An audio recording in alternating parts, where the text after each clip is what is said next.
কারা সেই সৌভাগ্যবান মানুষ যারা জান্নাতে সবার আগে প্রবেশ করবে? সুবহানাল্লাহ। নবীজি সাল্লাল্লাহু আলাইহি সাল্লাম বলেছেন, এর মধ্যে প্রথম শ্রেণীর মানুষ হলেন শহীদ, যারা আল্লাহর দ্বীনের জন্য ইসলাম এবং মুসলিমদের দুশমনদের বিরুদ্ধে জিহাদে রত হয়ে যারা শাহাদাত বরণ করেছে, নিজের জীবনকে বিলিয়ে দিয়েছে, এই শহীদদেরকে আল্লাহ তাআলা জান্নাতে সবার আগে প্রবেশ করাবেন। আল্লাহ তাআলা আমাদের সবাইকে শাহাদাতের মওত এবং শাহাদাতের মৃত্যু আমাদের সবাইকে নসিব করুন। দ্বিতীয়ত, নবী সাল্লাল্লাহু আলাইহি সাল্লাম বলেছেন, ও আফিফুন মুতাআফফিফ, যে মানুষ তার চরিত্রকে কোনো প্রকার কালিমা লাগতে দেয় না। ময়লা থেকে যেরকম আমরা আমাদের কাপড় চোপড়, আমাদের আঁচলকে তুলে ধরে বাঁচাবার জন্য আমরা সংগ্রাম করি, সমাজের চতুর্পাশে হারামের হাতছানি, অবৈধ সম্পর্কের জোয়ার চলছে, এইরকম পরিস্থিতিতেও যে মানুষ তার চরিত্রকে বাঁচাবার জন্য সংগ্রাম করে, চেষ্টা করে, পরিশ্রম করে, সাধনা করে, জয়ী হয়, নবীজি সাল্লাল্লাহু আলাইহি সাল্লাম বলেছেন, এই চরিত্র সংরক্ষণকারী মানুষটা যে হারাম রিলেশনে জড়াই নাই, আল্লাহ তাআলা জান্নাতে এই লোককে প্রথম প্রবেশ করাবেন। আর তৃতীয়ত হলেন ওয়া আবদুন আহসানা ইবাদাতাল্লাহ ওয়া নাসাহা লিমাওয়ালি, যেই কৃতদাস আল্লাহর ইবাদত ভালো করে, আবার তার মালিকের কল্যাণ কামনা করে, মালিকের কোনো ক্ষতি চায় না, অর্থাৎ বান্দার হক আদায় করে, আবার আল্লাহর ইবাদতটাও সুন্দরভাবে করে, সেই কৃতদাসকেও আল্লাহ তাআলা জান্নাতে সবার আগে প্রবেশ করাবেন। ভাইরা আমার, এই হাদিসের সনদ নিয়ে মুহাদ্দিসদের কেউ আপত্তি তুললে অন্য অনেকে এটাকে গ্রহণযোগ্য বলেছেন। এই হাদিসের আলোকে আমরা যারা আমাদের চরিত্রকে হেফাজত করতে পারবো, আল্লাহ রাব্বুল আলামিনের এই বিশেষ পুরস্কার, সবার আগে জান্নাতে যাওয়ার সৌভাগ্য আমাদের অর্জন হবে। আল্লাহ তাআলা আমাদের সবাইকে সেই সৌভাগ্য অর্জন করার তৌফিক নসিব করুন। যুবক ভাইরা আমার, চরিত্রকে হারাম থেকে বাঁচাবার জন্য কারা কারা নিয়ত করেছেন একটু হাত তুলুন তো।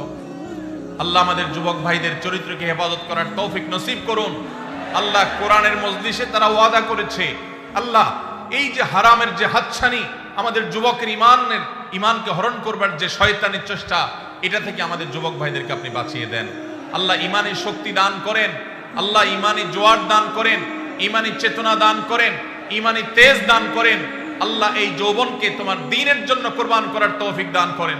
আল্লাহ হারাম থেকে বাঁচার মতো শক্তি আমাদেরকে দান করেন। ভাইরা আমার, আমরা যদি আমাদের চরিত্রকে হেফাজত করি, লাভ কি আমাদের না আল্লাহ? আমরা যদি আমাদের চরিত্রকে হেফাজত করি, লাভ কি আমাদের না আল্লাহ? আমাদের। ভাইরা আমার, কি লাভ? লাভ হলো আল্লাহ সুবহানাহু ওয়া তাআলা যারা নিজেদেরকে হারামের পথ থেকে বাঁচিয়ে রাখে, তাদের জীবনে যখন বৈবাহিক সম্পর্কের মধ্য দিয়ে একজন বৈধ হালাল সঙ্গী জীবনে আসে, সে যুবক, সে যুবতীদেরকে আল্লাহ রাব্বুল আলামিন সচরাচর দাম্পত্য জীবনে সুখ, প্রকৃত অর্থে তৃপ্তি, সত্যিকারের যে ভালোবাসা, সেই ভালোবাসা আল্লাহ তাআলা নসিব করেন তাদের জন্য যারা তাদের যৌবনকে হারামের কালিমায় জড়াতে দেয় না।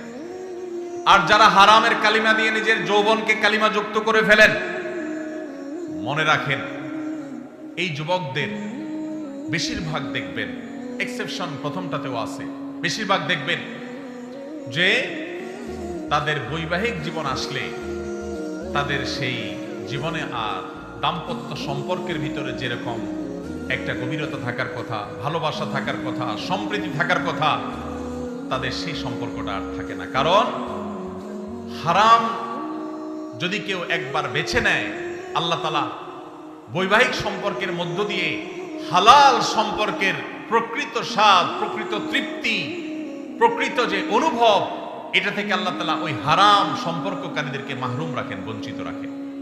এই জন্য ভাইরা, দুইটা অপশনই আপনার সামনে আছে।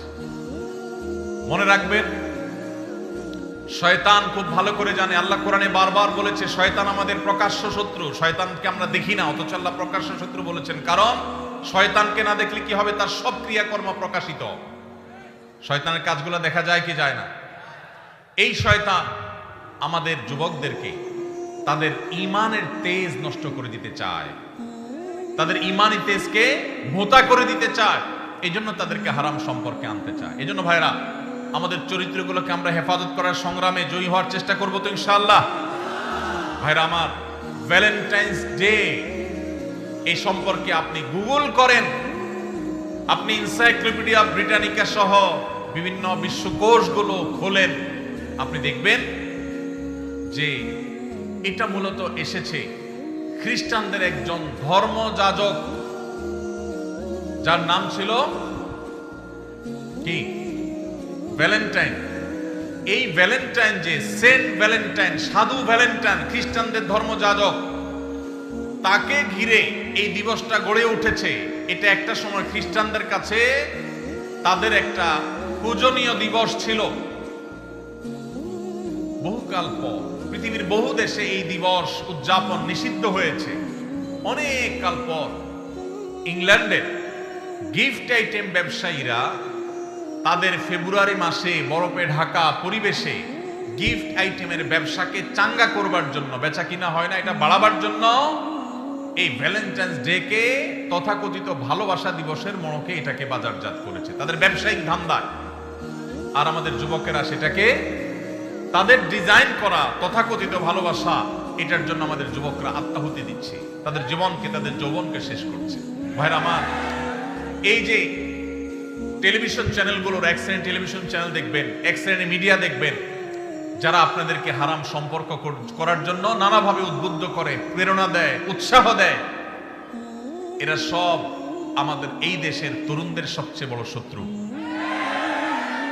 এই ভ্যালেন্টাইন্স ডে, এটা কি এই দেশের, এই মাটির কোন সংস্কৃতি? এই মাটির সংস্কৃতি না। পশ্চিম থেকে আমদানি করা এই সংস্কৃতিকে আমাদের দেশে যারা চাপিয়ে দিচ্ছে, তাদের বিরুদ্ধে আমাদের প্রত্যেকটা মানুষকে সজাগ, সতর্ক থাকতে হবে, সংগ্রাম চালাতে হবে। যদি সংগ্রাম না চালান, আপনার সন্তান, আপনার পরবর্তী বংশধর, আপনার জেনারেশন, তারা নষ্ট হবে, তারা ধ্বংস হবে, চরিত্রহীন হবে, লাম্পট্যের পথ বেছে নিবে, আর কবরে আল্লাহ আপনাকেও শাস্তি দিবেন যদি আপনি তাদের চরিত্রকে হেফাজত করবার কোনো উদ্যোগ গ্রহণ না করেন।